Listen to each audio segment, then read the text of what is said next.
আসসালামু আলাইকুম, আশা করছি সবাই ভালো আছেন। আমন্ত্রণ জানাচ্ছি নতুন আরও একটি রেসিপি দেখার জন্য। আজকে তৈরি করে দেখাবো সজনে ডাঁটার ভর্তা। অনেক মজার একটা রেসিপি, আশা করি আপনাদের কাছে অনেক বেশি ভালো লাগবে। এই ভর্তাটা ভাত, রুটি, পরোটা সব কিছুর সঙ্গে ভীষণ ভালো লাগে খেতে। সজনে ডাঁটার ভর্তা করার জন্য আমি এখানে 500 গ্রাম সজনে ডাঁটা নিয়েছি।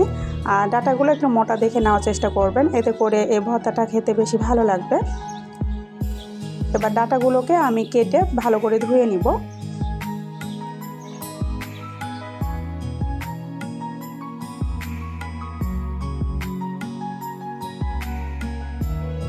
চুলায় একটা হাঁড়ি বসিয়ে এর মধ্যে পানি দিয়ে নিয়েছি, আর পানিটাকে ভালো করে গরম করে তারপরে ডাঁটাগুলো দিয়ে দিব।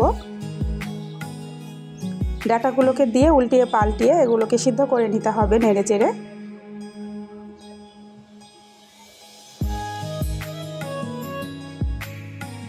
ডাঁটাগুলো সিদ্ধ করতে খুব বেশি সময় লাগবে না, এটা খুব তাড়াতাড়ি সিদ্ধ হয়ে যায়।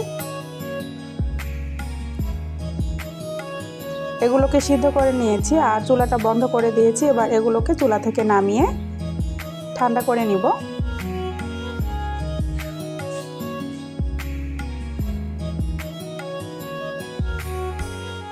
এবার ডাঁটার ভিতরের যে অংশটা আছে এটা একটা চামচের সাহায্যে এভাবে বের করে নিতে হবে।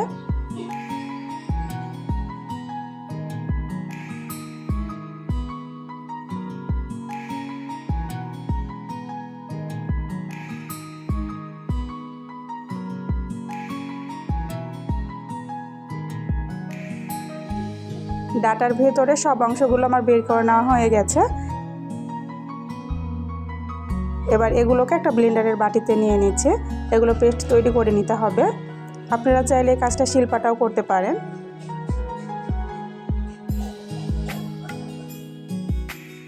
রেসিপি ভালো লাগলে ভিডিওটাতে লাইক দিয়ে চ্যানেলটা সাবস্ক্রাইব করে রাখবেন।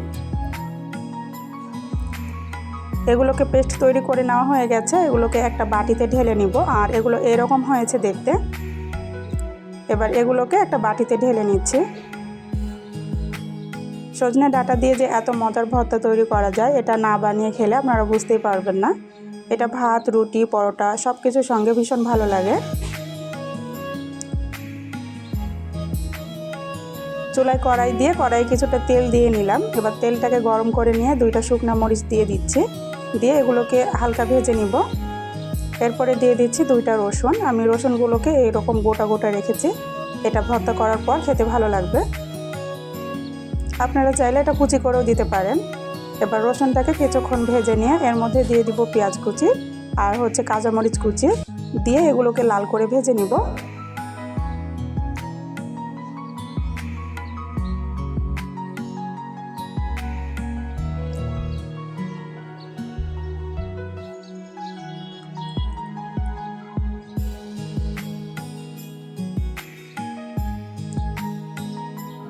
সজনে ডাঁটার ভর্তাটা করার সময় এই ডাঁটাগুলো একটু মোটা দেখে নেওয়ার চেষ্টা করবেন, এতে করে ভর্তাটা খেতে বেশি ভালো লাগে।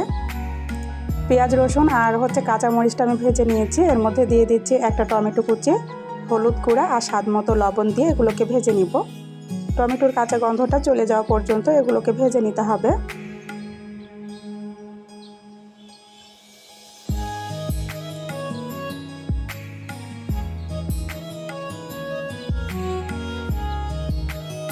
এগুলোকে ভালো করে ভেজে নিয়েছি। এর মধ্যে দিয়ে দিচ্ছি বেটে রাখা সজনে ডাঁটা, দিয়ে এগুলোকে নেড়ে চেড়ে ভাজতে থাকবো।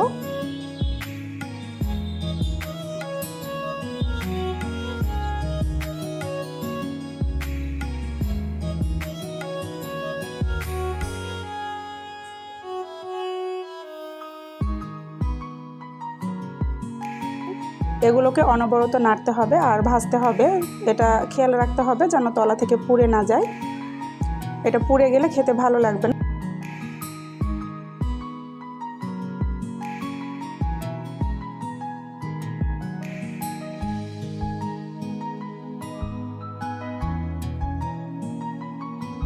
এগুলোকে নাড়াচাড়া করে ভেজে নিতে হবে। ভাজতে ভাজতে দেখা যাবে এর গা থেকে অনেকটাই পানি শুকিয়ে গেছে আর এগুলো শক্ত শক্ত হয়ে গেছে। এই সময় বুঝে নিতে হবে যেন ভর্তাটা হয়ে গেছে।